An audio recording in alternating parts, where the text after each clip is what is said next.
I never imagined that the gentle chime of a discreet notification could shatter the boundaries of my carefully constructed existence. For as long as I could remember, my life had been defined by predictable rhythms, a steady job at a mid-sized firm, evenings filled with familiar routines in my small but comfortable apartment, and weekends reserved for quiet solitude and simple pleasures. I prided myself on my consistency and my ability to navigate the mundane without a hitch. Yet, one rainy autumn evening, as the neon lights of the city danced on wet pavements, everything began to change. It started with a single, almost imperceptible buzz on my phone. I was walking home along a narrow side street, the cold drizzle blurring the outlines of passing cars and the murmurs of distant traffic. My mind was preoccupied with thoughts of tomorrow's work and the never-ending list of errands, when suddenly my phone's screen lit up with an unfamiliar icon, a sleek, minimalist emblem that seemed to pulse with an inner light. The message read, "Elite Event Access, tonight, 11:30 p.m. La Solstice Resort." There was no sender name, no explanatory text, just that one line and the icon that hinted at exclusivity and secrecy. For a moment, I stood still on the rain-soaked pavement, trying to make sense of the message. Had I somehow signed up for an exclusive event without my knowledge? Or was this a mistake, a glitch in the system? The more I stared at the screen, the more I felt a magnetic pull, as if the message was meant for me alone, a key to a hidden world that lay beyond my routine existence. My heart pounded in my chest, and a shiver ran down my spine. I quickly dismissed the notion that it was a mere error. Something deep within me, an intuition I had long ignored, urged me to follow the call. The next few days were an odd blend of anticipation and restless reflection. Every time my phone vibrated, I found myself checking it obsessively, half expecting another message to reveal more secrets. I began noticing subtle hints everywhere, an embroidered logo on a designer bag in a cafe window that matched the emblem on the notification, whispered conversations in upscale bars that mentioned La Solstice in reverent tones, and even a passing stranger whose glance, for a fleeting second, held a spark of shared understanding. It was as though the universe were aligning itself to pull me into a clandestine network of elite events that occurred far beyond the veil of ordinary life. By the time night fell on the day of the event, a strange cocktail of excitement and apprehension had taken hold of me. I stood before my mirror in the dim light of my bedroom, contemplating the transformation I was about to undergo. I chose a tailored charcoal gray dress that skims my silhouette with understated elegance, paired with a set of silver accessories that caught the light with every subtle movement. As I applied my makeup, I couldn't help but notice my own eyes, bright, curious, and now alight with a desire to discover something new about myself. I wondered if I was dressing for a clandestine romance, for an adventure that might alter the very fabric of my being, or simply to honor the unknown forces that had just begun to unravel my everyday life. I hailed a ride-share on a rain-dampened street, the car's headlights slicing through the night like beacons guiding me to destiny. The driver, a kindly older gentleman with soft eyes and a reassuring smile, made small talk about the weather and the quiet beauty of the city at night. Yet even his casual conversation did little to calm the storm of thoughts in my head. Every turn of the road seemed to carry me deeper into unfamiliar territory, and with each passing block, my anticipation grew. Finally, after what felt like an odyssey through winding urban lanes, the car pulled up outside La Solstice Resort. The resort itself was nothing short of breathtaking. Nestled on a cliff overlooking a vast, dark ocean, its modern glass facade reflected the silver glow of the moon and the myriad twinkling lights of distant ships. Tall, manicured hedges, subtle water features, and artfully arranged sculptures greeted me at the entrance. A discreet security team, impeccably attired in dark uniforms, checked my identification with quiet precision. Their eyes were not unkind, but they carried an air of solemn duty, as if they were guarding not just the premises but the secrets hidden within its walls. Inside, the lobby was a realm of refined luxury. Polished marble floors, soaring ceilings adorned with crystal chandeliers, and an ambience of hushed opulence immediately transported me into a world that felt simultaneously otherworldly and achingly real. Soft instrumental music played in the background, mingling with the gentle murmur of refined conversation. I was led by a courteous attendant through a series of private corridors until I reached a discreet door marked only by the emblem I had seen on my phone, a gold engraving of an intricate key. With a deep breath, I pressed my hand to the cool surface of the door and knocked. Moments later, it swung open to reveal a softly lit lounge, a hidden sanctuary within the resort, reserved for those initiated into this elite circle. The lounge was furnished with plush, deep-colored sofas and low tables, bathed in the ambient glow of strategically placed lamps. The air smelled faintly of sandalwood and jasmine, evoking memories of distant, exotic places. There, in one quiet corner, I found a comfortable armchair that beckoned me to sit and absorb the atmosphere. I sank into the chair and pulled out my phone once more. Almost immediately, another discreet notification arrived: VIP access confirmed. Proceed to meeting room B, level 3, within 15 minutes. The message was as clear as it was cryptic. I felt a surge of adrenaline. This was no random invitation, it was a directive, a carefully choreographed step in a larger plan that I was only beginning to glimpse. I glanced around the lounge, observing the other guests. Their faces were a mix of quiet confidence and subtle curiosity. Some exchanged knowing smiles, while others seemed lost in their own private reveries. It was as if we were all pieces in a grand puzzle, each drawn together by fate and the promise of shared secrets. I rose from my chair, my pulse quickening, and made my way to a discreet staircase that promised access to the private levels of the resort. The elevator ride to level 3 was brief but filled with a silence that amplified my inner thoughts. When the doors opened, I stepped into a corridor that was dimly lit, its walls adorned with abstract art that seemed to speak in riddles. The air was cooler here, and every footstep echoed softly as I approached meeting room B. The door to meeting room B was plain, save for a small plaque bearing the word Aurora in elegant script. I took a deep breath and knocked gently. The door opened to reveal a spacious room filled with a circle of chairs arranged around a long, polished table. A few individuals were already seated, their faces partially illuminated by the warm glow of table lamps. They greeted me with nods and subtle smiles, each exuding an air of quiet assurance. I took a seat among them, acutely aware that I was now a participant in something extraordinary. The meeting began with a moment of silence, a collective pause that seemed to underscore the gravity of our gathering. One of the attendees, a man with salt and pepper hair and eyes that reflected decades of experience, cleared his throat and spoke. "Welcome, and thank you for joining us this evening," he said in a measured, resonant voice. "We have gathered here under the auspices of transformation and renewal. Our world is changing, and tonight we share our visions, our strategies, and our hopes for a future where truth and beauty triumph over the mundane." His words resonated deeply within me, stirring emotions I had long kept dormant. Over the course of the next 2 hours, the meeting unfolded like a carefully choreographed symphony of ideas. Each speaker shared their insights into the shifting dynamics of our society, discussions of art and technology, of social justice and the quiet power of collective action. Their voices were passionate yet measured, their words precise and full of meaning. I listened intently, feeling the boundaries of my old life blur as I absorbed the vision of a new world being painted before my eyes. The discreet notifications that had ushered me into this secret meeting were now revealed to be symbols, keys to unlocking a hidden network of individuals determined to challenge the status quo and forge a path toward a more enlightened future. At one point, the meeting was interrupted by a new notification on my phone: exclusive dinner invitation. Grand Salon, 12:15 a.m. Confirmation required. I hesitated, glancing around at the faces of my newfound companions. There was a silent understanding among us, a shared awareness that tonight's events were only the beginning of something much larger. With a steadying breath, I replied with a simple yes, knowing that the next phase of this journey would demand even greater courage and vulnerability. After the meeting concluded, I was escorted by a discreet attendant to the Grand Salon, a dining hall that was the heart of La Solstice Resort's nightly gatherings. The Grand Salon was nothing short of breathtaking. Floor-to-ceiling windows offered a panoramic view of the moonlit ocean, and crystal chandeliers cast a soft, ethereal glow over tables set with the finest china and silverware. The atmosphere was charged with an undercurrent of anticipation, as if every guest present was poised on the edge of a revelation. I took my seat at a long table that stretched across one end of the hall, surrounded by individuals whose expressions combined calm confidence with a touch of wistfulness. The dinner itself was a multi-course feast, each dish a masterpiece of culinary artistry.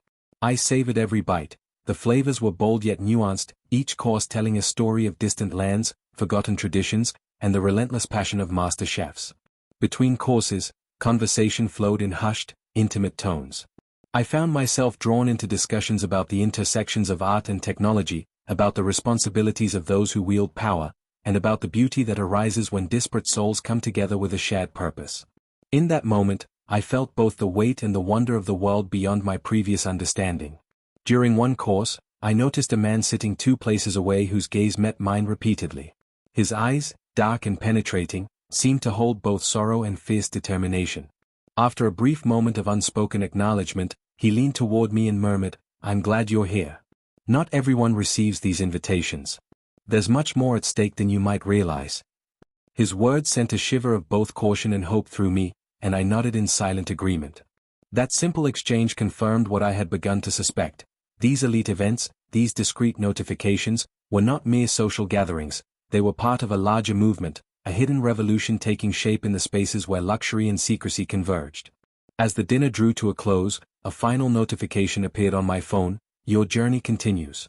Next stop, the Hidden Archives, 2 a.m. Bring your insights." I felt a surge of adrenaline mixed with a touch of trepidation. The Hidden Archives was a name that had come up in whispered conversations throughout the night, a place rumored to hold records, documents, and artifacts of secret meetings and covert operations. It was a repository of truth hidden behind layers of opulence and discretion, and I knew that venturing there would bring me face to face with revelations that could change everything. Leaving the grand salon, I stepped out into the cool night air, the resort grounds illuminated by strategically placed lanterns that cast dancing shadows on manicured lawns and water features. My mind was a maelstrom of thoughts, memories, and emotions. I recalled every discreet notification that had led me here, the initial message on a rainy street, the quiet directives in the private lounge, the measured instructions during the meeting, and now this final call to delve deeper into the network of hidden truths. With each step I took along a winding pathway, I felt as if I were straddling two worlds, the one I had known for so long, and a newly awakened realm of mystery, passion, and possibility. I arrived at a secluded entrance marked only by a small plaque with the words "Hidden Archives." A security guard, barely more than a silhouette in the dim light, nodded silently as I approached. I was led through a narrow corridor that opened into a vast underground chamber, a modern archive bathed in soft, cool light, its walls lined with shelves filled with documents, digital storage devices, and relics that spanned decades of clandestine operations. The room hummed with a quiet energy, a palpable sense of history and the weight of secrets accumulated over time. For the next several hours, I immersed myself in the archive. I carefully examined dossiers, encrypted files, and photographs that chronicled secret meetings, elite events, and the quiet machinations of a hidden society. With every document I uncovered, I felt a growing connection to a world I had never known, a realm where power was both a tool and a burden, where those who gathered in secret fought tirelessly for truth and justice in ways that defied the conventions of everyday life. I scribbled notes in a small leather journal, determined to capture every detail, every nuance, in hopes of understanding not only the network's vast tapestry but also my own unexpected role within it. As the early hours of the morning crept in and the first hints of dawn began to illuminate the underground chamber, I stepped back outside, my mind brimming with questions and revelations. I knew that my life had been irrevocably changed by this night of elite events, discreet notifications, and secret meetings at La Solstice Resort after dark. The journey had only just begun, a journey that promised to challenge my perceptions, test my courage, and ultimately transform the very essence of who I was. Now, as I sit here in the quiet solitude of my apartment, still trembling from the night's experiences, I reflect on the cascade of events that have brought me to this threshold. The notifications, the clandestine meetings, and the intimate dinners have all served as catalysts for an awakening, a call to break free from the confines of my once predictable existence and to embrace a world where secrets and truth, luxury and rebellion, coalesce in the most unexpected of ways. I know that tomorrow, when the next discreet notification arrives, I will be ready to take the next step on this uncharted path, a path that leads deeper into the hidden archives, further into the realm of elite gatherings, and ever onward toward a destiny that is as mysterious as it is transformative. In the coming days, I will undoubtedly face challenges, dilemmas, and choices that test the limits of my resolve. I may encounter betrayal and heartbreak, moments when the weight of secrecy threatens to crush the very spark of hope that has been ignited within me. But I also know that every secret uncovered, every elite event attended, every discreet notification received, brings me closer to a profound understanding of the world, and of myself. The journey is fraught with uncertainty, yet it pulses with the promise of discovery, of connection, and of the unyielding power of truth. As I close my journal for now, I can still hear the echo of hushed voices in the corridors of the hidden archives and feel the residual thrill of shared glances and whispered promises. I am no longer the person who once shunned change and clung to the ordinary. Instead, I have taken my first courageous steps into a realm of infinite possibility, a realm where discreet notifications about elite events have uncovered secret meetings at a high-end resort after dark, and where every moment is a chance to transform, to challenge, and to embrace the extraordinary. This is the beginning of my journey into a hidden world, a world that exists just beyond the surface of conventional life, waiting for those brave enough to listen to its quiet call. And as I prepare to face whatever comes next, I do so with a heart open to mystery and a mind eager to learn. The night has revealed its secrets to me, and now I must decide what I will do with this newfound knowledge. For in the interplay of light and darkness, truth and illusion, I have discovered that the most profound revelations are often hidden in the spaces between the ordinary and the extraordinary. I remember the moment I stepped away from the hidden archives that night, my mind still reeling from the cascade of documents and secret histories I had uncovered. The cold air outside the underground chamber was both liberating and disorienting, as if I had emerged from a long, dark tunnel into a world painted with the uncertain hues of dawn. In that liminal space between night and day, I realized that the discreet notifications and elite events had not only unearthed secrets but had also ignited a fire within me, a desire to delve deeper into a realm I had never known existed. The next morning, I awoke to a sky heavy with the promise of rain. My apartment, once a sanctuary of quiet routine, now felt like a launching pad for something extraordinary. I spent hours poring over the notes I had taken in the hidden archives, trying to piece together the intricate web of alliances, hidden meetings, and coded messages that seemed to bind the elite network together. Every scrap of information hinted at a broader agenda, a silent rebellion against forces of corruption and control, orchestrated by those who dared to operate in the shadows. My thoughts were interrupted by the gentle buzz of my phone. A new notification glowed on the screen with the same subtle emblem as before. It read, "Next directive, rendezvous at the Meridian Lounge. 9 p.m. Confidential." My pulse quickened at the sight of the message. The Meridian Lounge was a name I had encountered only in hushed whispers and cryptic texts from my new acquaintances. It was rumored to be an exclusive venue, a nexus where intellectuals, activists, and visionaries gathered to exchange ideas and plan covert operations. That night, I resolved, I would uncover the next piece of this labyrinthine puzzle. I spent the day in a curious state of anticipation, each minute stretching out as I tried to prepare myself for what lay ahead. I found myself revisiting the documents from the hidden archives, trying to decode obscure references and cross-check names. There were mentions of Project Aurora and the Custodians of Truth, phrases that reverberated like incantations in my mind. I realized that the network wasn't simply a collection of elite events, it was a living, breathing organism of individuals determined to challenge the established order. And I was becoming an integral part of it, whether I had chosen this path or not. As dusk approached, I carefully selected an outfit that would allow me to blend into the refined atmosphere of the Meridian Lounge without drawing undue attention. I opted for a tailored navy suit with subtle pinstripes, a look that was both professional and stylish. I paired it with a crisp white shirt and a slim, patterned tie that hinted at individuality without ostentation. My reflection in the mirror revealed a person transformed, not only by the physical changes in my attire but also by an inner resolve that had been honed by the night's revelations. I left my apartment with a mix of trepidation and excitement, the cool evening air carrying with it the distant murmur of urban life. The ride to the Meridian Lounge was uneventful, yet each moment was imbued with an electrifying undercurrent. The cityscape transformed as I drove past bustling downtown districts to quieter, more exclusive neighborhoods. The rideshare driver made casual conversation about the weather and the beauty of the twilight, but I was lost in thought, replaying the events of the past few days. I could not help but feel that every discreet notification, every coded message, was meticulously guiding me toward a destiny I was only beginning to grasp. When I arrived at the Meridian Lounge, I was greeted by a facade that exuded understated elegance, a modern glass entrance framed by manicured hedges and subtle lighting. Inside, the atmosphere was refined yet inviting.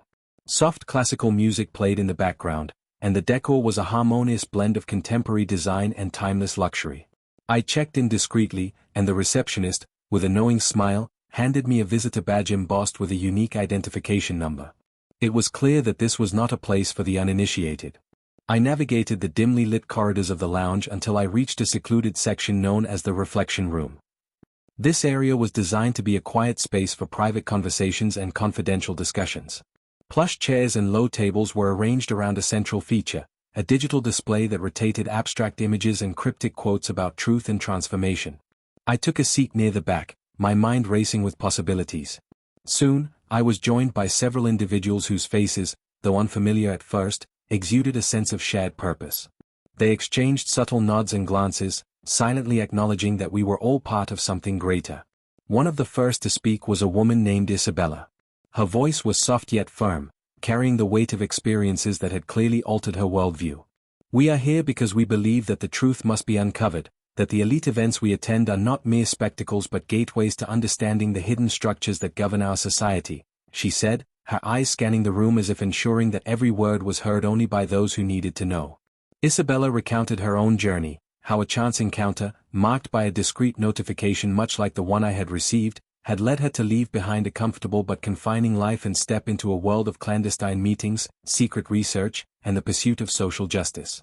Her story was both inspiring and cautionary, a reminder that the path to enlightenment was fraught with challenges and sacrifices. As the evening progressed, more voices joined the conversation.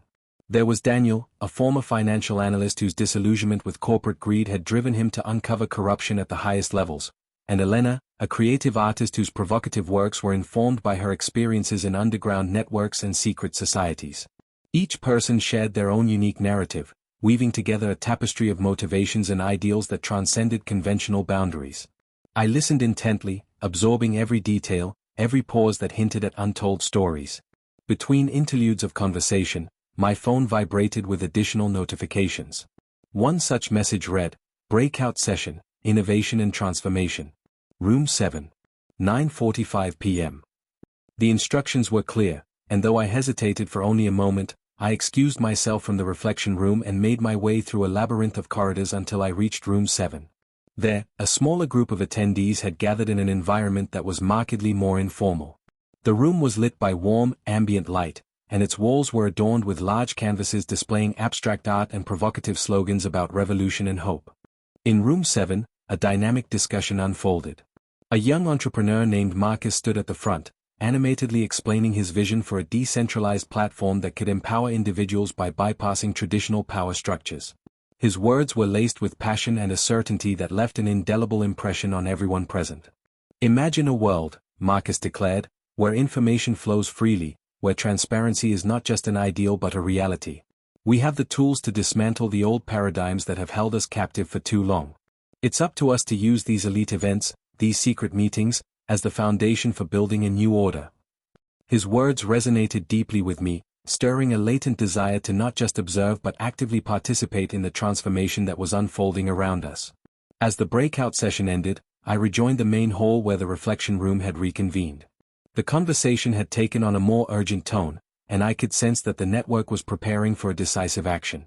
Isabella announced that the next phase of our initiative would involve a covert expedition, a gathering of select members to infiltrate a corporate gala known for its connections to powerful, corrupt entities.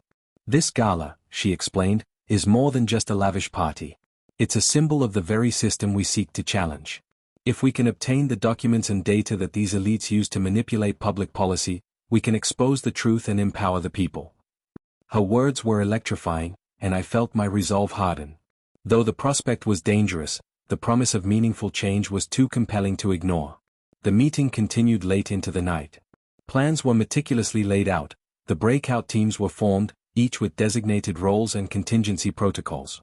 I found myself volunteering to join one of the teams, driven by an inner conviction that I had been chosen for a reason.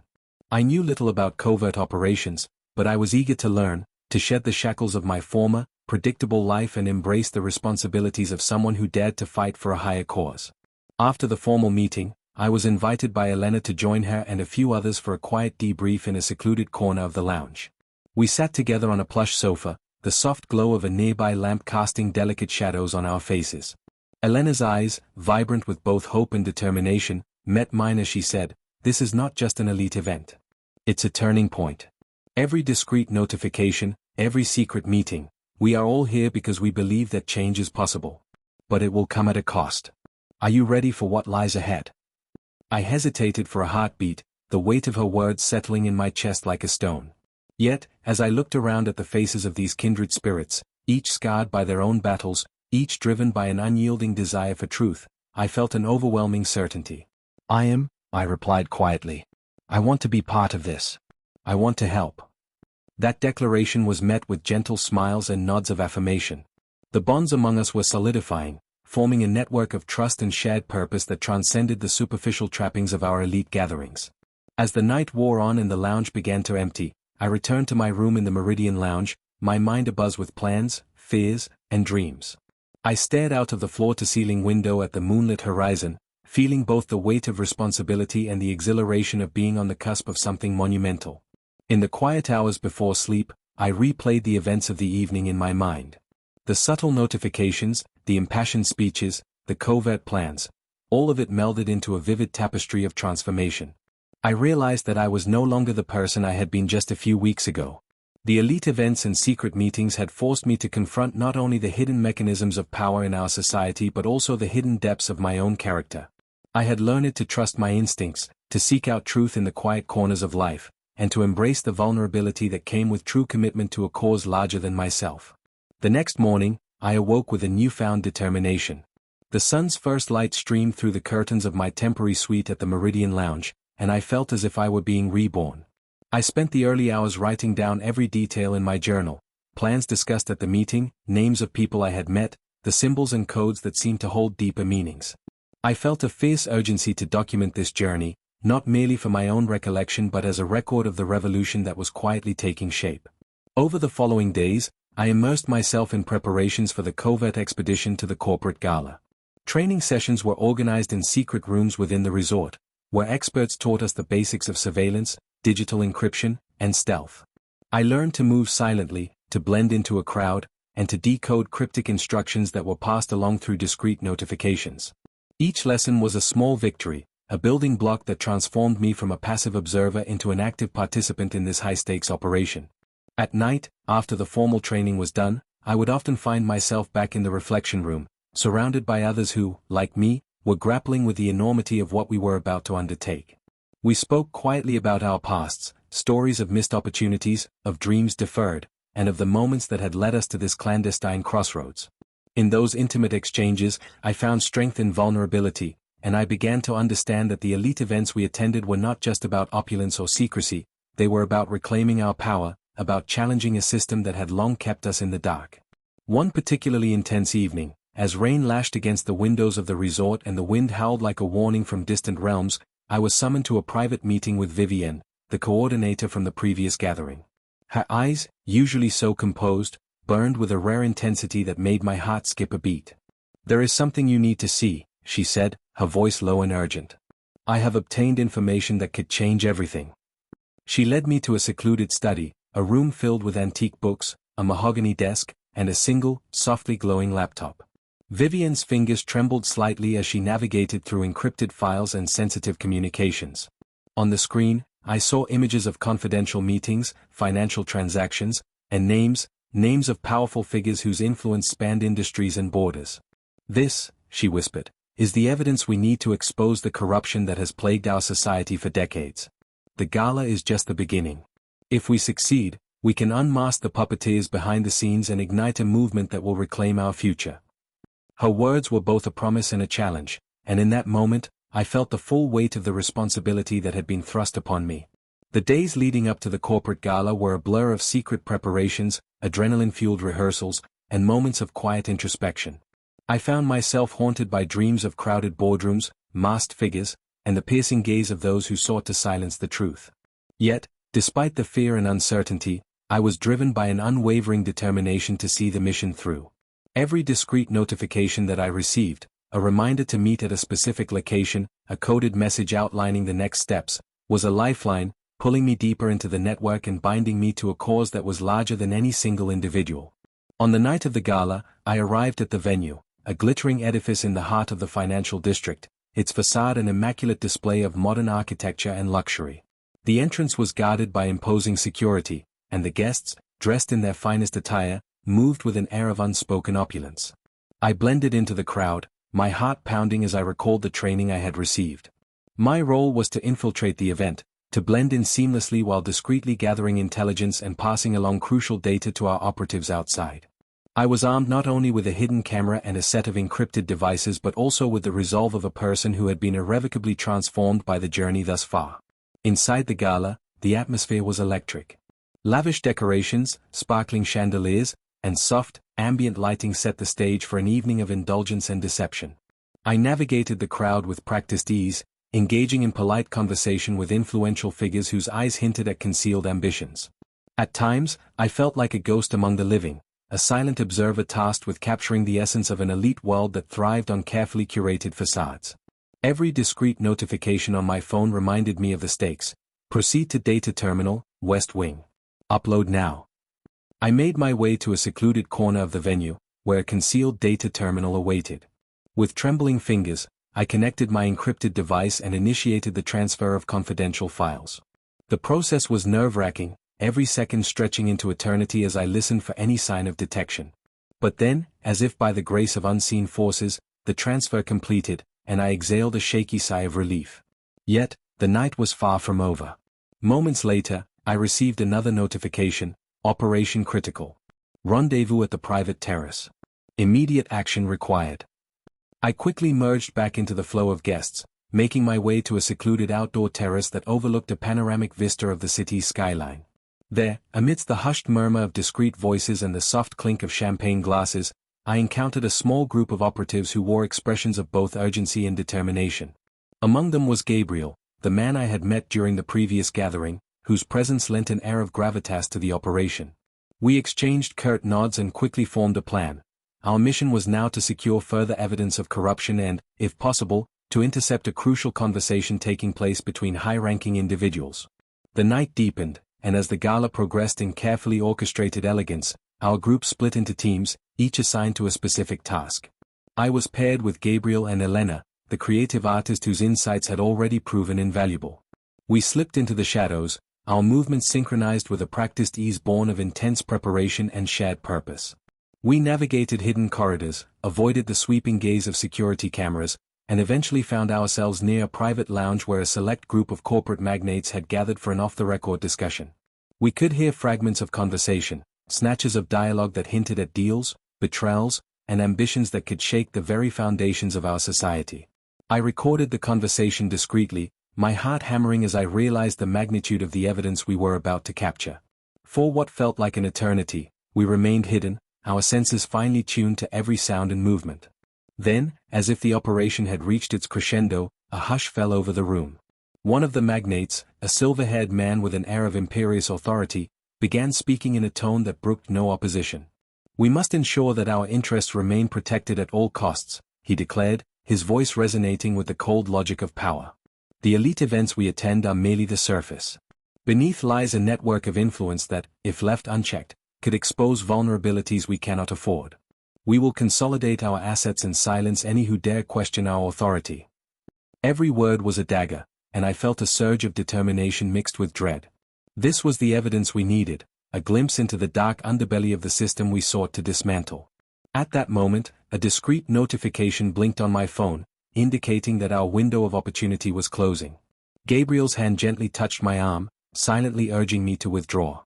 With the data securely stored on my encrypted device, we slipped away, our escape a blur of rapid movement and adrenaline. Once outside, the cool night air enveloped us, and I allowed myself a brief moment to catch my breath. The weight of what we had just witnessed pressed heavily upon us, and I knew that the information we had gathered would be the catalyst for a seismic shift in our ongoing battle against corruption. In the hours that followed, as the gala wound down and the city's lights began to soften into the pre-dawn haze, our group reconvened at a safe house arranged by the network. There, in a sparsely furnished room with concrete walls and a single window overlooking a quiet street, we reviewed the captured data. Elena, her eyes bright with the fire of revelation, played back the audio recording while Gabriel cross-checked the timestamps on our devices. Every word, every intonation of that silver-haired magnate, was a testament to the conspiracies that had long been hidden beneath layers of opulence and deceit. I felt a swell of emotion, anger, sorrow, but also hope, that this evidence could be the spark needed to ignite a broader awakening. As dawn broke and the safe house filled with the soft glow of morning light, we discussed our next steps. The operation was far from over. The data we had collected was only one piece of a much larger puzzle, a puzzle that spanned continents and involved networks of power that were deeply entrenched in every facet of modern society. We resolved to analyze the information thoroughly, to verify its authenticity, and to prepare for the inevitable backlash from those who would stop at nothing to keep their secrets buried. I took notes, made copies of key files on secure drives, and shared quiet words of encouragement with my fellow operatives.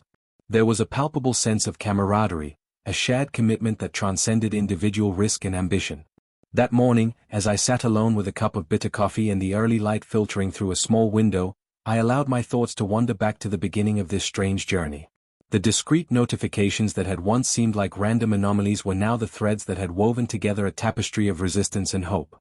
I realized that I was no longer simply a passive recipient of these messages. I was an active participant in a clandestine struggle for truth and justice. The gala had exposed the rot at the heart of the system, and with the evidence we had gathered, we had a chance to challenge the established order. I felt both humbled and empowered by the enormity of the task ahead. In the days that followed, our group intensified our efforts. We met frequently, sometimes in opulent, hidden venues, other times in the quiet anonymity of rented apartments, and strategized our next moves. We reached out to trusted journalists, researchers, and activists who had long been working on exposing corporate corruption and governmental malfeasance. Every discrete notification on my phone now carried a dual meaning, a personal invitation to the elite events and a coded message that tied me to a larger movement. I found that my previous life, once so full of predictable routine, had been replaced by a dynamic existence of calculated risks, adrenaline-charged meetings, and the constant challenge of living with purpose. One evening, as I prepared to leave a strategy meeting in a dimly lit underground cafe, I received a message that chilled me to the core: urgent, compromised data detected. Secure your devices immediately. My hands trembled as I double-checked my encrypted files and ensured that all traces of our operation were shielded from prying eyes. It was a stark reminder that every action we took was under surveillance by those who wished to maintain their stranglehold on power. The risk of exposure was ever present, and the line between success and disaster was perilously thin. Yet, even as fear gnawed at the edges of my resolve, I clung to the belief that truth was worth every sacrifice. That night, in a rare moment of vulnerability, I sat on the balcony of my temporary suite at the Meridian Lounge, staring out into the city's sprawling maze of lights and shadows. The cool breeze carried whispers of secrets and the distant murmur of voices, as if the night itself were trying to communicate with me. I reflected on how my life had been transformed in such a short span, from a solitary existence marked by routine to a life pulsating with clandestine meetings, covert operations, and the constant promise of change. I realized that each discrete notification was not merely an alert on a screen. It was a call to action, an invitation to embrace the unknown and to become the architect of my own destiny.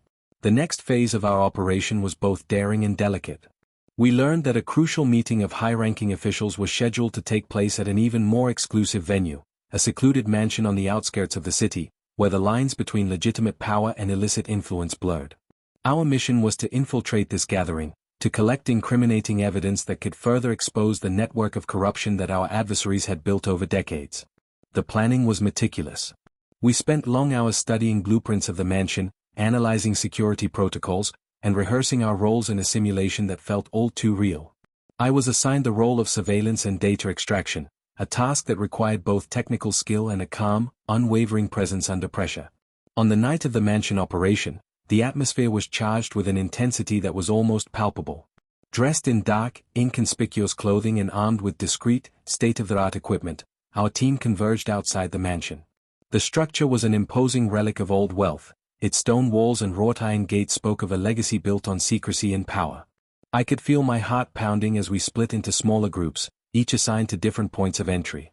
The plan was clear: gain access, locate the central control room where sensitive data was stored, and transmit the information to our secure servers before exfiltrating without leaving a trace.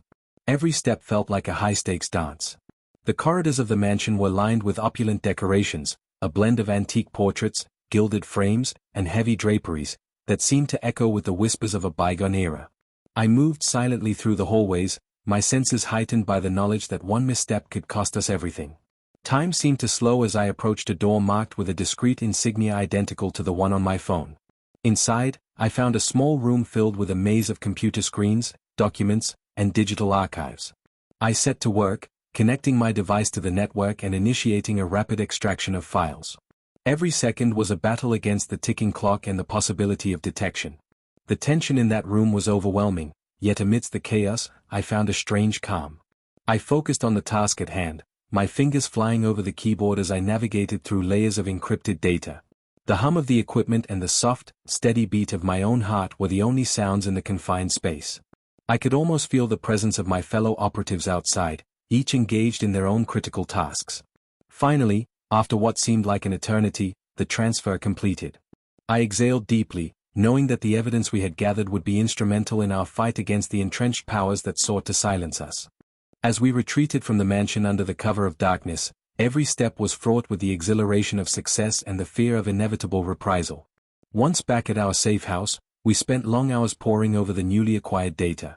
The documents and audio files were damning, a web of financial transactions, backdoor deals, and secret communications that painted a damning picture of collusion between corporate titans and political figures. The magnitude of the revelations was staggering, and I felt both a surge of vindication and a heavy burden of responsibility. This evidence had the potential to topple the very foundations of a corrupt system, but it also placed us squarely in the crosshairs of those who would stop at nothing to protect their interests. In the days that followed, our network mobilized like a well-oiled machine. We reached out to trusted journalists and legal experts, setting in motion a plan to disseminate the information in a manner that would both protect our identities and maximize public impact. The discreet notifications that had once been a mystery were now a lifeline, each one a reminder of the intricate web of alliances we had forged and the collective resolve that bound us together. I began to appreciate the beauty and the complexity of our mission, a tapestry woven from fragments of truth, sacrifice, and the unyielding hope for a better tomorrow. Amidst all the planning and high-stakes operations, I found moments of quiet reflection. I often sat by a window in my suite, the city's early morning light casting long shadows across my desk, and contemplated how drastically my life had changed. I recalled the days when my greatest concern was the monotony of routine, and now I was navigating a clandestine world where every discreet notification, every elite event, and every secret meeting carried the promise of transformation. I wrote in my journal with a fervor I had never known, documenting not only the operations and the evidence we gathered but also the emotional evolution that had taken place within me. I was no longer the person who once shied away from uncertainty. I had embraced the chaos, and in doing so, had discovered a reservoir of inner strength and purpose. One afternoon, while attending a follow-up meeting in a hidden conference room beneath an upscale art gallery, I was approached by a man named Julian, someone I had met only briefly during an earlier operation. Julian's eyes were intense, and his voice carried a quiet authority as he said, "We are on the verge of something monumental. The data we have will not only expose corruption, but it will also force the powerful to reckon with the consequences of their actions. But there is a cost, and I need to know if you are prepared to face what comes next." His words resonated deep within me. I thought of the countless discreet notifications, the secret meetings, and the perilous missions we had undertaken. "I'm ready," I replied, my voice firm despite the tremor of adrenaline. "I want to see this through, to be part of the change we're fighting for." Julian's approval was a silent pact, an unspoken bond forged in the crucible of shared risk and purpose. Over the next few days, our group prepared for the dissemination of the evidence. We meticulously verified every file, every audio clip, and every transaction record. We worked around the clock, knowing that our window of opportunity might be fleeting. Every discreet notification that arrived on my phone became a beacon of hope, a signal that our network was alive, vigilant, and ready to strike back against the forces of corruption. Yet, as our operation gained momentum, the risks grew ever more tangible. I began to notice a change in the atmosphere around me, furtive glances on the street, an uneasy silence in crowded elevators, and the sense that my every move was being watched. The balance between exhilaration and fear was delicate, and there were nights when I found myself questioning whether I could truly handle the weight of the responsibility that had been thrust upon me. But in those moments of doubt, I recalled the faces of my comrades, the stories of sacrifice, and the unwavering belief that our cause was just. I clung to that belief with every fiber of my being. One evening, as I was leaving a discreet meeting at an abandoned warehouse in a forgotten part of the city, I received an urgent notification: security breach. Evacuate immediately. My heart pounded as I scanned the message. It was clear that our operation had been compromised. Someone, somewhere, had learned of our activities and was moving to silence us. I hurriedly gathered my belongings and slipped out of the building, blending into the darkened streets as I made my way to a prearranged safe house. The adrenaline was palpable, and every shadow seemed to conceal potential danger. I reached the safe house, a nondescript apartment on the outskirts of the city, and locked the door behind me, my mind racing with the implications of the breach. Inside, the atmosphere was tense. My fellow operatives were gathered around a table, their faces etched with concern. Julian was on the phone, speaking in hushed tones to an unknown contact, while Elena and Isabella reviewed security footage from our last operation. The room was filled with a sense of urgency, a realization that our carefully constructed world was on the brink of collapse. We need to act quickly, Isabella said, her voice resolute despite the fear in her eyes. If they trace this breach back to us, everything we've worked for will be lost, and worse, innocent lives could be put in danger. We knew that the rival faction we had been fighting was ruthless, and any misstep could be catastrophic. In the ensuing hours, we devised a plan to contain the breach and safeguard our remaining data. I was tasked with leading a team to secure our digital communications and to track down the source of the leak. The mission was fraught with risk, but it was essential for the survival of our network. I left the safe house with a heavy heart, determined to do whatever it took to protect the truth that we had uncovered. As I moved through the labyrinthine streets in the dark, my every step was measured and cautious. The city, with its familiar yet alien landscape, seemed to whisper warnings in the rustle of leaves and the distant hum of traffic. I couldn't shake the feeling that I was being followed, that every discreet notification on my phone was a double-edged sword, a link to the very enemy we sought to expose. After hours of tense surveillance and nerve-wracking maneuvers, my team and I managed to locate the source of the breach, a compromised terminal in a rundown office building on the city's periphery. We moved swiftly, our actions synchronized like a well-rehearsed dance of desperation and resolve. I led the charge, my heart pounding as I accessed the terminal and initiated a counter-infiltration protocol. The data we recovered was a tangled mess of corrupted files and encrypted messages, but within that chaos, I found traces of a deliberate act of sabotage, a signal that someone had deliberately tried to undermine our efforts. My hands shook as I downloaded the files onto a secure drive, knowing that this evidence could be the key to unmasking the traitor among us. With the breach contained for the moment, I returned to the safe house, exhausted but resolute. In the days that followed, our network worked feverishly to analyze the compromised data and to bolster our defenses. I spent countless hours reviewing the files, trying to decipher hidden codes and identify patterns that might reveal the identity of the saboteur. The process was painstaking, but every discreet notification and every fragment of information served as a reminder that we were fighting not just for ourselves, but for a future free of corruption and deceit. I felt an overwhelming sense of purpose, tempered by the realization that our battle was far from over. The enemy was closing in, and every step we took carried the risk of exposure. Amidst the chaos of countermeasures and the adrenaline of covert operations, I found solace in quiet moments of reflection. One evening, as I sat by a rain-streaked window in my room at the Meridian Lounge, I wrote in my journal about the transformative journey I had embarked upon. I recounted the initial discreet notification that had changed my life, the surreal meetings in the reflection room, the heated discussions, and the clandestine operations that had both terrified and empowered me. My words spilled out onto the pages, a raw and honest testament to a life that had been forever altered by the convergence of luxury, secrecy, and the unyielding quest for truth. I realized that every discreet notification, every secret meeting at a high-end resort after dark, had not only unveiled hidden networks but had also unlocked a deeper part of my soul, a part that longed for justice, for connection, and for the courage to defy the status quo. In the wake of the security breach, our network resolved to strike back with renewed vigor. We organized a series of elite events designed not only to gather further evidence but also to rally public support for our cause. Among these was a high-profile symposium held in a secluded wing of La Solstice Resort, where influential thinkers, activists, and former insiders gathered to discuss the systemic corruption that had long plagued our society. I was assigned to represent our network and to share our findings in a carefully calibrated presentation. The symposium was an extraordinary convergence of ideas and experiences, a veritable melting pot of ambition, intellect, and raw emotion.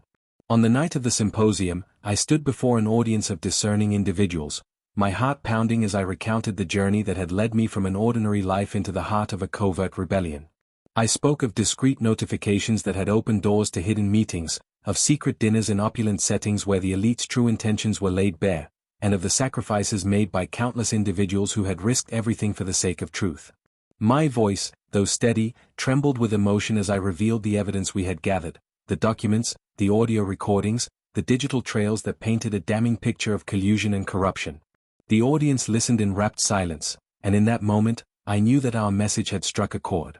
There was a shared understanding that the system was flawed, that the forces of power and privilege had long exploited the vulnerable, and that a quiet revolution was on the horizon. The symposium ended with a standing ovation, and I felt a surge of hope and determination unlike anything I had experienced before. Yet, even as we celebrated this small victory, the reality of our situation loomed large. Our adversaries were formidable, shadowy figures with vast resources, willing to go to any lengths to preserve their dominion. I could sense that the next phase of our operation would be even more perilous, requiring not only courage but also an unwavering commitment to our cause. Every discreet notification that I received was now tinged with urgency, a reminder that our time was limited, that every secret meeting and every elite event was a fleeting opportunity to alter the course of history. In the weeks that followed the symposium, I found myself oscillating between moments of triumphant exhilaration and quiet dread. The network intensified its operations, and I was drawn into an ever-expanding web of clandestine activities. I began to work closely with a small team dedicated to digital counterintelligence, learning the intricacies of encryption, network security, and the art of subtle disruption. Late at night, as I sat before multiple monitors in a secure location, I would watch as lines of code scrolled by, a symphony of algorithms that represented our relentless struggle against an enemy that thrived on silence and subterfuge. There were moments when the sheer magnitude of our mission nearly overwhelmed me, when the isolation of living a double life threatened to break me. But then I would recall the faces of those who had sacrificed so much, the whispered promises of change that had ignited a fire within me, and I would press on, fueled by a determination that transcended fear. Amid these turbulent times, my personal life continued to evolve in unexpected ways. I began to forge deep connections with fellow operatives, forming bonds that were as much about shared purpose as they were about trust and loyalty. Late-night conversations over hastily prepared meals, secret rendezvous in quiet cafes, and the simple act of sharing our hopes and doubts created a tapestry of relationships that sustained me through the darkest moments. I found that the more I embraced this clandestine existence, the more I discovered facets of my own character that I had long suppressed, the capacity for resilience, the hunger for justice, and a deep, unyielding belief that the truth, however elusive, was worth every risk. One particular night stands out vividly in my memory. It was a cold, storm-racked evening when our network received intelligence of an imminent move by our adversaries, a coordinated effort to shut down our digital channels and silence our voices once and for all. The tension was palpable, and every discreet notification on my phone carried an added urgency. I, along with Gabriel and Elena, was tasked with a critical mission, to infiltrate a secure facility where our opponents were believed to be gathering, and to extract vital information that could prevent our imminent downfall. The operation was fraught with peril, a high-stakes gamble that could either fortify our defenses or expose us to irreversible damage. We set out under the cloak of darkness, our movements synchronized with the precision of a well-rehearsed plan. The facility was a nondescript office complex in a part of the city known for its stark modernity and minimal public footprint. We navigated through shadowy back alleys and side streets, our senses heightened by the knowledge that every second counted. The rain was relentless that night, and its rhythmic patter against the pavement seemed to echo our pounding hearts. When we finally reached the building, we discovered that our adversaries had already activated heightened security measures. We had to improvise, relying on both our training and the unspoken trust that had grown among us. Inside the facility, I led a small team to a central server room, an austere space filled with humming machines and blinking lights that guarded the digital lifeblood of our enemy's operation. Every step was measured, every breath a potential beacon of exposure. I connected my portable device to the main terminal, initiating a rapid download of the encrypted files that held the key to unraveling our opponent's plans. As data flowed, my mind raced with a mix of hope and terror. Each byte of information was a lifeline, yet also a reminder of the magnitude of what we were up against. The operation stretched on for what felt like hours, and in that tense silence, I became acutely aware of the fragility of our resistance. When the download was complete, we exfiltrated with barely a trace, our hearts still pounding from the near encounter with detection. Back at our safe house, the atmosphere was a mix of cautious optimism and grim determination. We spent long hours analyzing the data, piecing together the intricate web of connections that revealed not only our opponent's immediate plans but also the broader network of influence that had been operating in the shadows for decades. Each revelation was both a triumph and a burden, a reminder that the battle for truth was as complex as it was necessary. In the aftermath of that operation, I found myself reflecting on the duality of my existence. I had entered this clandestine world almost by accident, a discreet notification on a rainy night, and now I was deeply entwined in a struggle that challenged the very foundations of power and corruption. The elite events, the secret meetings, and the carefully orchestrated operations were not just isolated incidents, they were the threads of a larger tapestry that wove together the hopes and dreams of countless individuals yearning for change. I realized that my life, once confined to the safe parameters of routine, had expanded into a realm of limitless possibility, a realm where every discreet notification was a call to action and every secret meeting a step toward liberation. As days turned into weeks, the network's activities intensified. We began to establish secure communication channels with sympathetic figures in the media, academia, and civil society, individuals who could help us amplify our message and expose the rot that had long festered beneath the surface of power. I found myself balancing the mundane demands of my former life with the exhilarating responsibilities of a covert operative.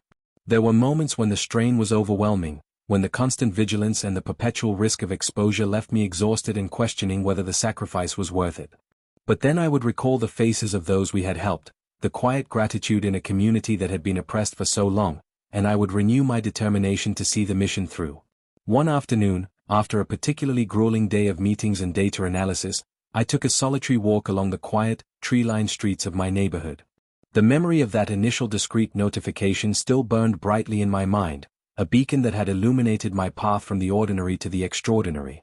I thought of the countless faces I had encountered along the way, the determined gaze of Isabella, the fervor in Marcus's words during the breakout session, the quiet resolve of Julian, and even the stern yet compassionate eyes of Vivienne. Each of these individuals had played a crucial role in shaping the journey, and each had revealed a piece of the truth that lay hidden beneath layers of secrecy. I realized that our network was not just a group of rebels or idealists, it was a family of souls bound by a shared commitment to justice, truth, and the transformation of society. That evening, as twilight descended and the first stars began to twinkle in the sky, I received another discreet notification. It was brief, almost cryptic in its simplicity: prepare for the next phase. Details to follow. I felt a familiar surge of anticipation and uncertainty, a reminder that the journey was far from over and that every step forward was a step into uncharted territory. I knew that the coming days would test us in ways we could scarcely imagine, and that the sacrifices required might be greater than any of us had anticipated. Yet, the knowledge that our cause was just, that our struggle held the promise of a brighter future, filled me with an unyielding resolve. In the quiet hours of that night, as I sat by the window of my suite at the Meridian Lounge, I allowed myself a rare moment of introspection. The city stretched out before me in a tapestry of lights and shadows, a constant reminder that beneath the surface of every glittering facade lay secrets waiting to be uncovered. I reflected on how my life had transformed, from a solitary existence defined by predictability to a dynamic, unpredictable journey filled with clandestine meetings, elite events, and the constant thrill of discovery. I thought of the people I had met, the risks we had taken, and the evidence we had gathered, and I knew that our collective efforts were more than just acts of rebellion, they were the seeds of a movement that could reshape our society. As I drifted off to sleep that night, the sound of distant sirens mingling with the soft hum of the city, I felt an overwhelming sense of purpose. I had embarked on this journey not by chance, but because I had been chosen, by fate, by destiny, and by a network of courageous individuals who dared to dream of a better world. Every discreet notification, every secret meeting, was a step toward a future where truth, justice, and the unyielding power of the human spirit could triumph over the forces of corruption and oppression. This is where Part 2 ends for now, a moment of transition, a pause before the next chapter of our clandestine operations unfolds. The elite events, the hidden meetings at high-end resorts after dark, and the meticulous planning that has defined our mission have all led me to this precipice of change. I know that in the coming days, as we prepare for the next phase of our operation and face the full might of our adversaries, the stakes will only grow higher. Yet, armed with the evidence we have gathered, the bonds we have forged, and the unwavering belief that we are fighting for a just cause, I am ready to step forward into the unknown. In the next chapter, the battle will intensify. I will confront personal demons, face the consequences of our actions, and be forced to make choices that will define not only my future but the future of our entire network. I am both terrified and exhilarated by what lies ahead. But one thing is certain, I have been irrevocably changed by the journey so far, and I will continue to seek the truth with every fiber of my being. The discreet notifications that once whispered secrets in the dark now roar with the promise of revolution. And as I embrace the uncertainty of tomorrow, I carry with me the memory of every face, every word, and every sacrifice that has led me to this point, a point where the ordinary is left behind, and the extraordinary becomes my new reality. The night after our critical operation, when the safe house's walls still vibrated with the echo of our near encounter with danger, marked the beginning of the reckoning. I awoke to a heavy, almost tangible silence, a quiet that was both a balm and a warning. The previous days had been a roller coaster of clandestine meetings, covert infiltrations, and nerve-wracking escapes, And now, as I sat on the edge of my narrow bed, the full weight of our mission pressed upon me. I knew that the days ahead would demand the ultimate sacrifice from us all, as our enemy's fury had grown evident and our network's survival hung precariously in the balance. I dressed quickly in plain clothing, a simple black t-shirt and dark jeans that would help me blend into the urban chaos, and stepped out into the early morning gloom. The city was still waking, distant sirens echoed off wet asphalt and the scent of rain mingled with the urban odors of exhaust and promise. My phone vibrated almost immediately, and a discreet notification glowed on the screen: urgent, final assembly. Location: rooftop of the Meridian Lounge. Time: 7 a.m. My pulse quickened. I knew that this was not a routine meeting, it was a call to gather the remaining threads of our network before the enemy's full force would descend upon us. I made my way through deserted streets and boarded a nearly empty subway train. Every shadow and every glimmer of light seemed to harbor secrets of its own. As I approached the Meridian Lounge, its modern glass facade stood stark against the pale sky, and the entrance now appeared more austere than ever. I ascended the private elevator to the rooftop, a vast, open space that overlooked the sprawling city below. There, huddled together beneath a makeshift canopy of white tarpaulin and string lights, were my closest comrades: Gabriel, whose steady gaze had carried us through the darkest moments; Elena, whose creative fervor had spurred innovative strategies; Isabella, whose words of encouragement had given us the strength to press on; Julian, whose quiet resolve had served as our moral compass; and Vivienne, the ever-composed coordinator whose presence now radiated urgency and determination. In the cold light of dawn, we gathered in a tight circle. The atmosphere was solemn. Gabriel cleared his throat, his deep voice carrying over the soft rustle of the wind. "We have reached a critical juncture," he said, his eyes scanning the faces of each of us. "Our adversaries have mobilized. There is evidence that the rival faction is planning an all-out strike to silence our network. They know about our operations, they are coming for our data, our personnel, everything." His words were met with murmurs of agreement and a palpable tension that tightened the space between us. Elena leaned forward, her voice trembling with restrained emotion. "I've been monitoring our channels," she explained. "There's chatter that they've already compromised several of our safe houses. We have to assume that the worst is imminent." The gravity in her tone made my stomach twist into knots, but it also ignited in me a fierce determination. I had come too far to let our cause be extinguished by the relentless machinery of corruption. Vivian's expression softened, yet her eyes were steeled with resolve. "We have one final operation lined up, a move that could shift the balance in our favor," she announced. "We have to infiltrate the headquarters of the conglomerate behind all of this, the nexus of their power. If we can extract their master files and broadcast the truth, it will cripple their network and expose the rot at its core." Her words carried both the promise of redemption and the threat of annihilation. A heavy silence fell over us as we absorbed her plan. I remembered every discreet notification that had led me here, the gentle pull that had taken me from an ordinary life into this secret world.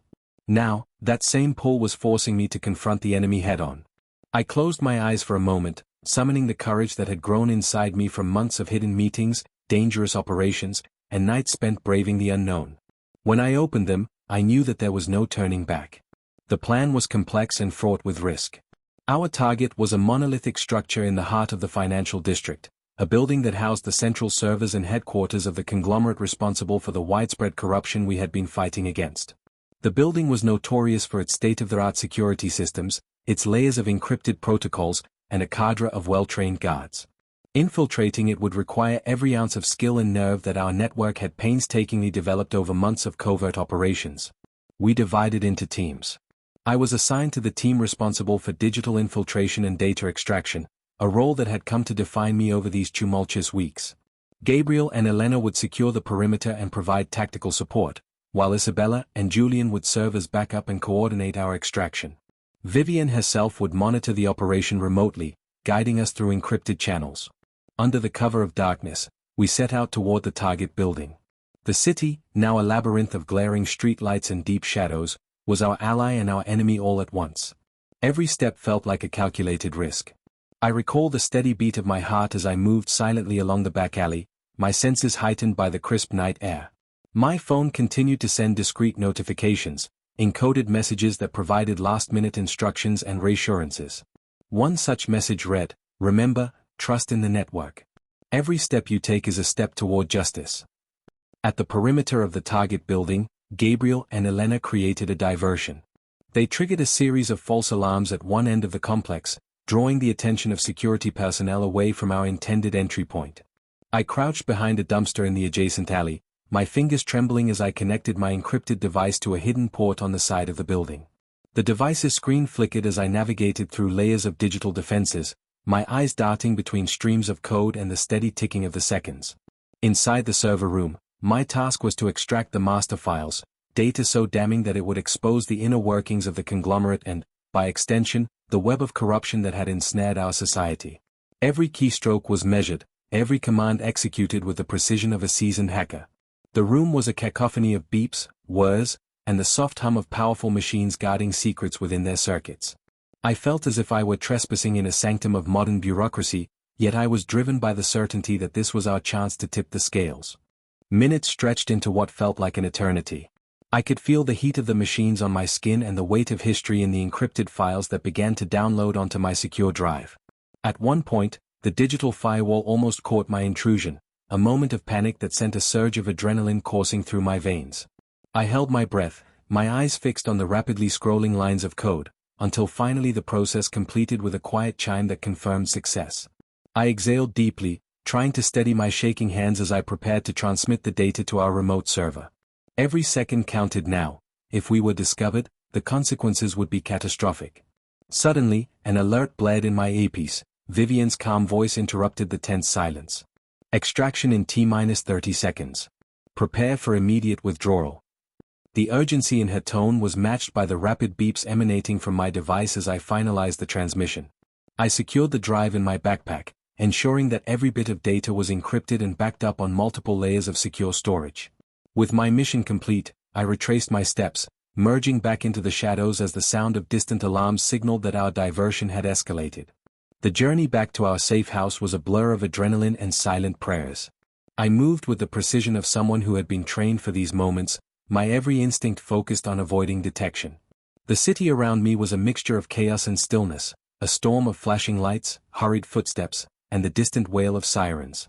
When I finally reached the designated extraction point, I rendezvoused with Gabriel, Elena, and the others. There was no time for celebration. We had to remain vigilant until we were certain that our presence had not been compromised. Back at the safe house, we gathered around a battered wooden table in a dimly lit room that had become our sanctuary. The tension was palpable as we meticulously reviewed the stolen data. On the large screen mounted on the wall, lines of text and diagrams danced across in a frenetic display of corruption laid bare. I felt a mixture of triumph and sorrow. Triumph because the data was irrefutable, and sorrow because it confirmed the extent of the deceit that had infiltrated the highest echelons of power. Julian, with his measured tone, summarized the findings. This evidence is damning. It ties together financial fraud, backdoor dealings, and political collusion. Our next step is clear, this must be made public. In that moment, we understood that the battle had reached a turning point. The information we had extracted was explosive enough to ignite a firestorm of accountability and reform.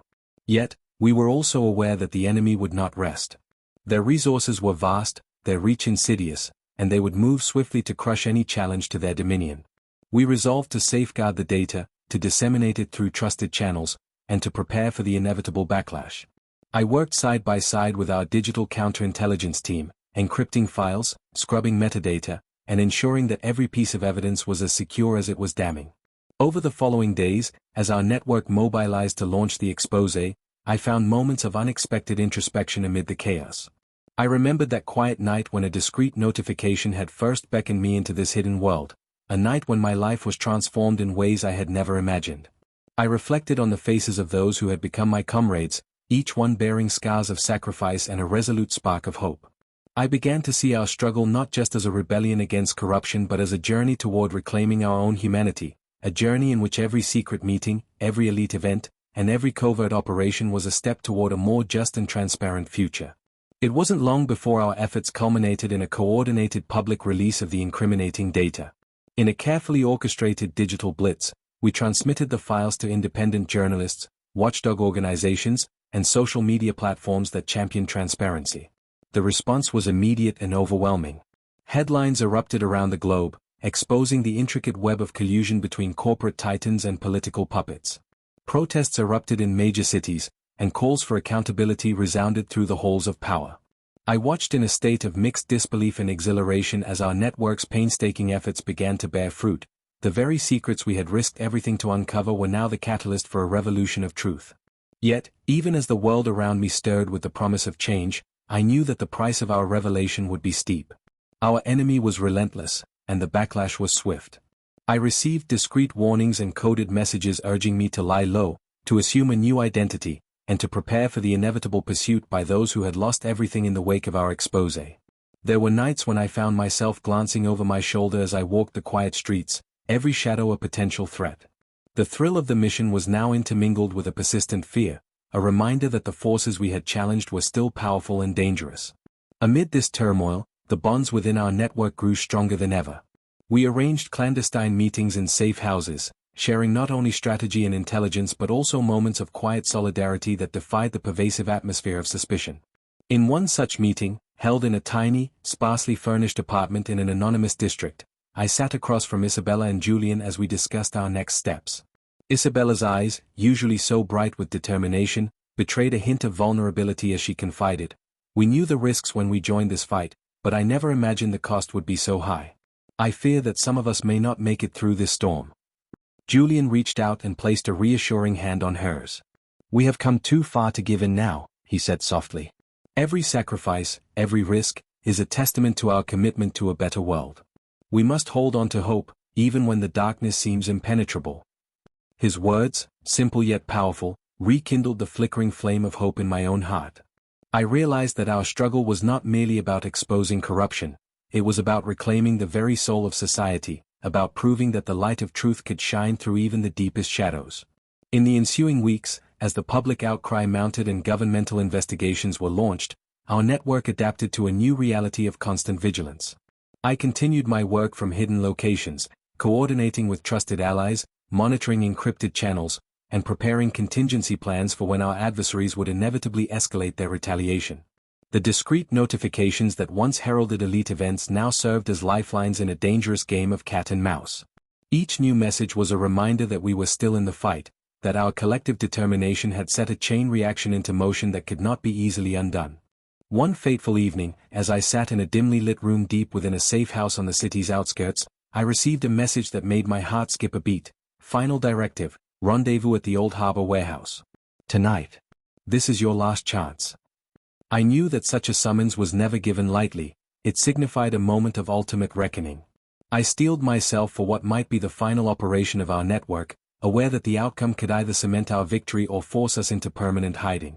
I arrived at the warehouse under a cloak of darkness, the sound of waves crashing against nearby docks echoing through the night. The building was decrepit yet imposing, its weathered exterior hiding the secrets of countless past transactions and hidden meetings. Inside, a small group of our most trusted operatives had gathered. The air was thick with tension, and every face in the circle bore the marks of fatigue and determination. Vivienne, whose calm authority had guided us through so many crises, took the center of the circle. "Tonight," she began, her voice steady despite the gravity of the moment, "we will deliver our final act of defiance. We have one last opportunity to send a message to those who seek to silence us, a message that cannot be ignored." The plan was daring, to broadcast a live stream of the damning evidence we had gathered, ensuring that it reached every corner of the world before our adversaries could retaliate. We would use a secure satellite uplink that had been hidden within the warehouse for just such an emergency. I took my position behind a portable transmitter, my fingers trembling as I prepared to initiate the broadcast. The room fell into an almost sacred silence as Vivienne recited a final, solemn reminder. "In this moment, we are united in purpose. We are the voices of truth, the guardians of the future. Let our message echo beyond these walls, for the sake of every soul that yearns for justice." With that, I pressed the button, and a cascade of encrypted signals began to flow into the satellite.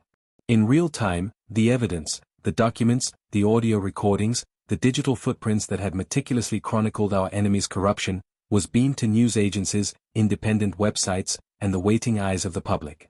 For a long, agonizing minute, I sat there, my heart pounding, as the live feed flickered across the monitors.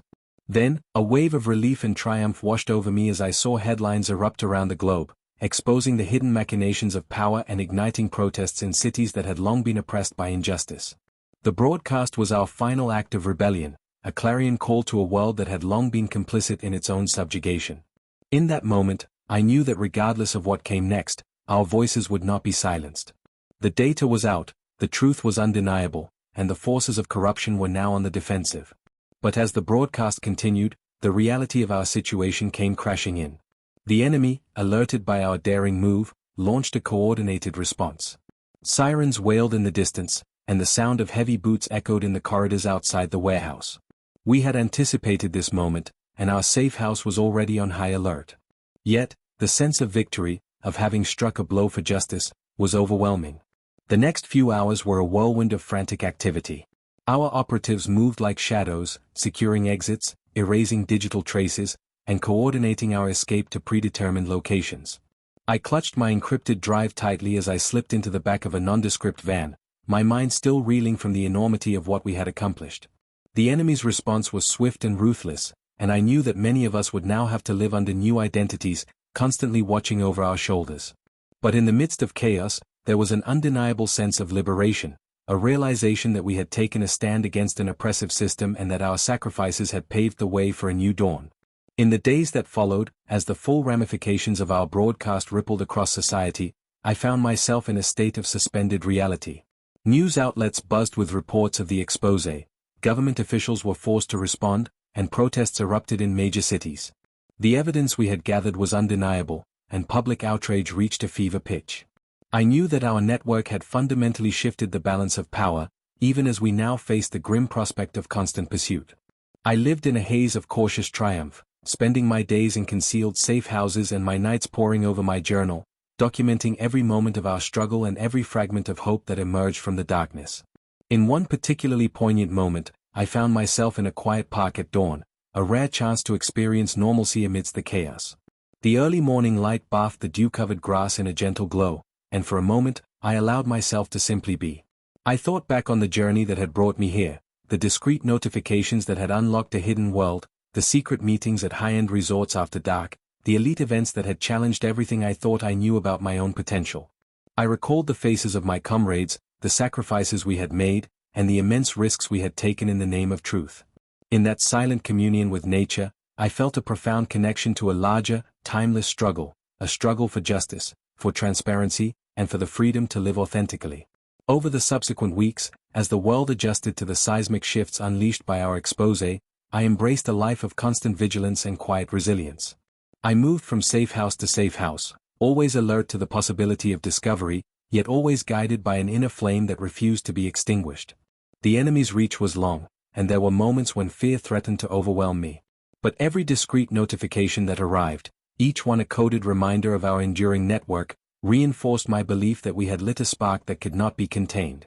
Our movement had grown beyond the confines of secret meetings and elite events. It had become a beacon for countless individuals who yearned for change and refused to accept the status quo. One evening, while I was hidden away in a modest safe house on the outskirts of the city, I received a message that resonated with an almost poetic finality: New dawn, meet at the Old Harbor Pier, 6 a.m. The message, simple yet laden with meaning, stirred something deep within me. I knew that this was not just another operational directive, but a symbolic call to witness the fruits of our struggle, the emergence of a new era forged in the fires of rebellion and truth. That morning, before the break of dawn, I made my way to the Old Harbor Pier. The sky was a dark canvas streaked with the soft hues of approaching sunrise, and the gentle lapping of water against the dock provided a soothing counterpoint to the turbulent thoughts in my mind. At the pier, a small group of our most trusted operatives had gathered. We stood together, shrouded in the quiet majesty of the early light, and for a moment, the world felt infinitely vast and filled with possibility. In that silence, I felt a profound sense of closure. The journey that had begun with a single discreet notification had come full circle. We exchanged no words at first. The scene was too powerful, too full of unspoken promises and shared memories. Then, Gabriel stepped forward, his voice soft yet imbued with the strength of our collective resolve. "We have done what many thought impossible," he said. "We have exposed the hidden corruption and ignited a movement for change. But our work does not end here. Today, we stand on the threshold of a new dawn, a dawn where truth and justice are not just ideals, but realities we will fight for every day." His words reverberated in the cool morning air. I looked around at the faces of my comrades, faces that bore the marks of hardship and hope, and felt a deep gratitude for the journey we had shared. I knew that the coming days would bring new challenges and perhaps even more sacrifices, but in that moment, I allowed myself to believe that our actions had sown the seeds of transformation. The exposures, the protests, the public outcry, they were the beginning of a long, arduous process of healing and reform. In the days and weeks that followed, the world slowly began to shift. Investigations were launched, reforms were debated, and the powerful, emboldened by their near-untouchable status, were forced to reckon with the consequences of their actions. I lived a life of quiet vigilance, ever on the move, always alert to the next discreet notification that might herald a new operation or the chance to further our cause. And though the constant threat of exposure and retribution remained a shadow over my every move, I also found moments of profound peace and purpose in the knowledge that I was part of something larger than myself, a network of souls determined to reclaim our society from the grip of corruption and fear. There were nights when I would sit by a small window in a safe house, watching the city below come alive with the soft glow of streetlights and the distant hum of midnight traffic. In those moments, I would reflect on how a simple, discreet notification had transformed my existence. I remembered the first night when the message had appeared, how it had pulled me out of a life of mundane predictability and thrust me into a world of secret meetings, elite events, and the intoxicating promise of change. I recalled the adrenaline of our covert operations, the fear and exhilaration of our daring missions, and the quiet moments of introspection that followed each victory and setback. I came to understand that the journey was not measured solely by the evidence we gathered or the actions we took, but by the profound personal transformation that occurred along the way, a metamorphosis of spirit that redefined who I was and what I was capable of. As time passed, I learned to embrace the duality of my existence. I was now a person of two worlds, by day, a quiet, unassuming individual who navigated the familiar routines of life, and by night, a covert operative, a guardian of truth, a seeker of justice, and a believer in the power of the human spirit to overcome even the darkest forces. The discreet notifications continued to arrive, each one a reminder that the struggle for truth was ongoing and that the light of a new dawn was always within reach. I began to mentor others within our network, sharing my story and encouraging them to embrace the challenges that came with the fight for transparency and reform. In our secret meetings, we spoke of hope, resilience, and the collective responsibility we carried to shape a better future, a future where the clandestine operations of a few could spark a revolution that changed the lives of many. In a final, symbolic act of unity, our network organized a public event, a celebration of the power of truth and a call for continued vigilance. Held in a discreet location that nonetheless attracted the attention of citizens and media alike, the event brought together activists, journalists, and everyday people who had been inspired by the revelations we had unearthed. I was invited to speak, to share the journey of a life transformed by a single discreet notification. Standing on a modest stage, before an audience that ranged from weary skeptics to fervent believers, I spoke with all the passion and conviction that had been forged in the crucible of our struggle. I recounted the path that had led me from an ordinary existence into a secret world of elite gatherings and covert operations, and I urged those listening to remain ever watchful for the signs of injustice in their own lives. I spoke of the sacrifices, the heartbreak, and the triumphs, and I ended with a message of enduring hope, that even in the darkest of nights, the light of truth, once ignited, could never be fully extinguished. As I conclude this final chapter, I reflect on the long and winding journey that began with a discreet notification on a rainy night. I have been irrevocably changed by the experiences I have lived, the clandestine meetings, the elite events after dark, the covert operations that tested the very limits of my courage and resolve. I now carry within me a quiet certainty, that every secret, every whisper of hope, every act of defiance is a stepping stone toward a future where truth reigns supreme and the human spirit can soar free from the chains of corruption. In the soft afterglow of that public event, as I stood amidst a crowd that radiated both exhaustion and hope, I realized that our journey was not merely about dismantling a corrupt system, it was about awakening the dormant potential within each of us, to question, to resist, and to build a world defined not by fear, but by compassion and accountability. The discreet notifications that once signaled exclusive gatherings and hidden rendezvous had become the very language of our rebellion, a language that transcended boundaries and spoke directly to the hearts of those who longed for change. Now, as I prepare to move forward into a future that remains as uncertain as it is promising, I do so with a heart full of gratitude for the allies who have stood by my side and the sacrifices that have paved the way for a new dawn.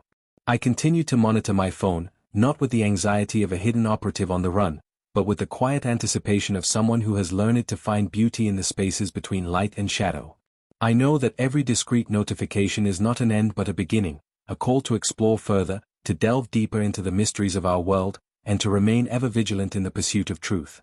This is my legacy, a journey that transformed an ordinary life into an extraordinary odyssey, a journey of elite events, secret meetings at high-end resorts after dark, and the relentless, unwavering pursuit of a better tomorrow.